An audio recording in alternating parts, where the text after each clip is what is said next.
Coming home. Coming home. This video is about coming home. And this has everything to do with why we do business strategy the way we do it. It has everything to do with why we do business strategy the way we do it, because it's about coming home.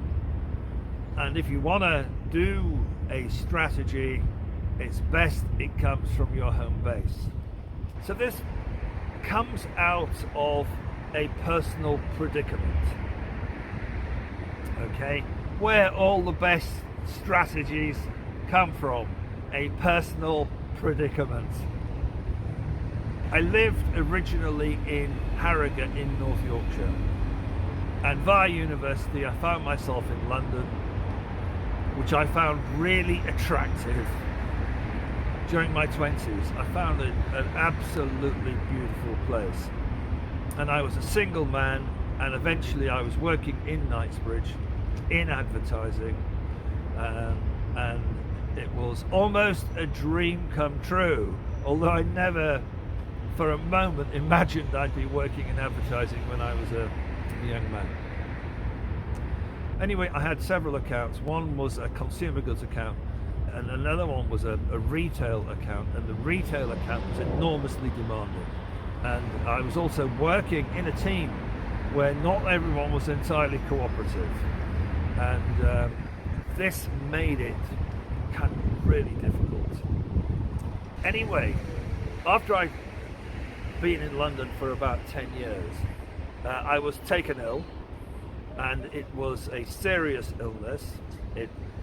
The hospital were not able to specify what it was.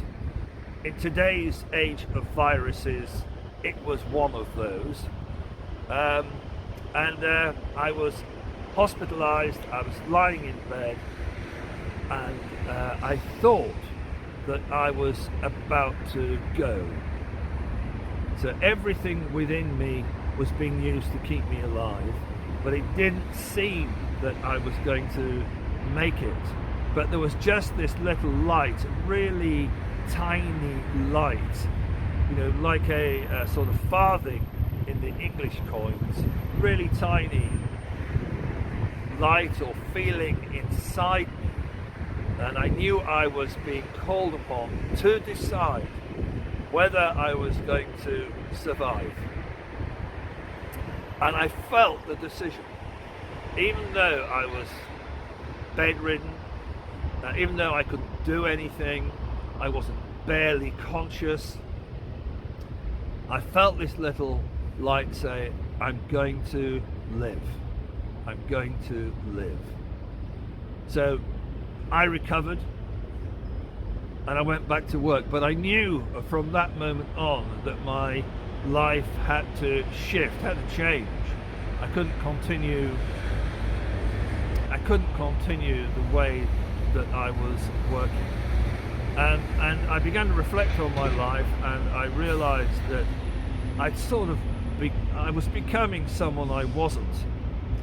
I knew that when I first came to London, I didn't know the ropes. I knew that I would have to, if you like, pay attention to older people and see how they did it. But I gave that too much credibility.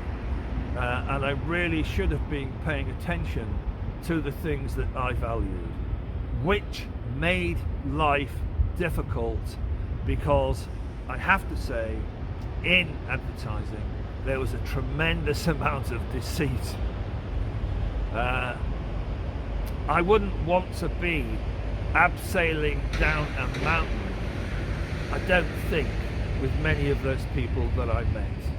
I mean, there were some good people, but there was a tremendous amount of deceit under the disguise of political ambition. And I thought, this can't be life.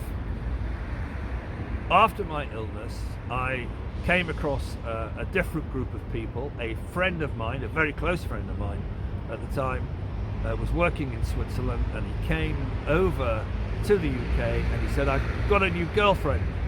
And I said, okay, well, I need to meet her. And it's around New Year time, or Christmas or New Year time. So I went with my close friend to meet his girlfriend at a party north of Marble Arch. It's the best bit, I can't remember the street name.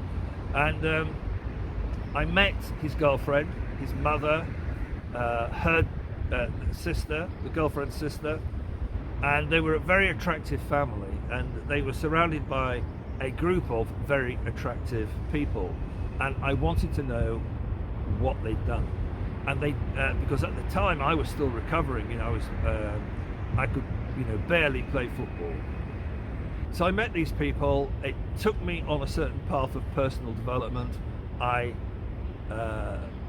It was the energy really, and the brightness of these people, and it took me into an organisation that put personal development as the route to business growth, if you like.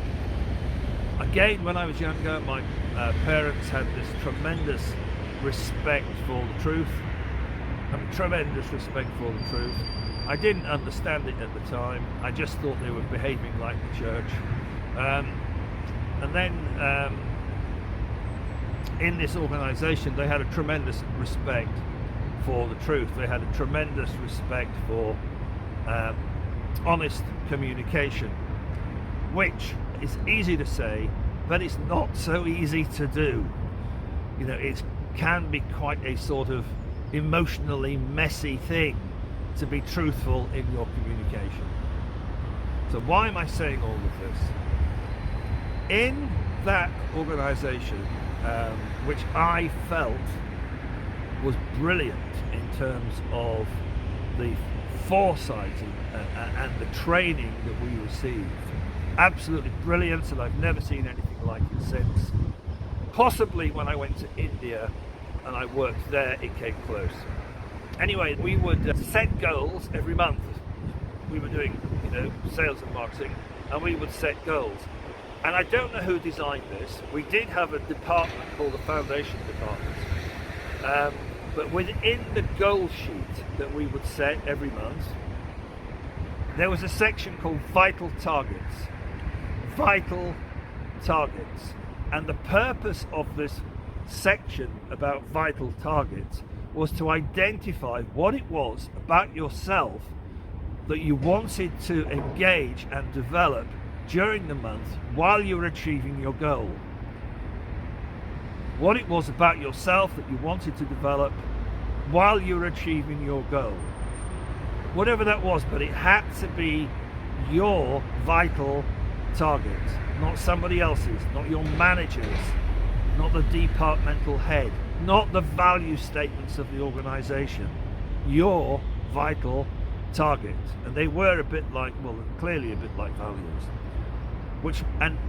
Everyone in the organisation set a goal, and everybody, I think so, possibly there were some clever people there, they might have got away with it, but the majority of the organisation set goals, and one set their own vital targets.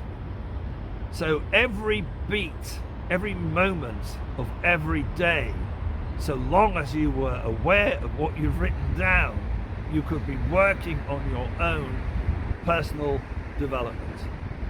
So if it was about personal confidence in speaking, if you were working on the phone, you could be consciously working that every day, and you could also be telling your manager or your coach what it was you were working on, and they could also help you along the way. I learned that this is a really good example of personal interest in personal development. And the organisation was throbbing, absolutely throbbing with energy. You don't see it, in most places. So that started me on this kind of idea of the personal predicament being the source to the strategy that you want to develop.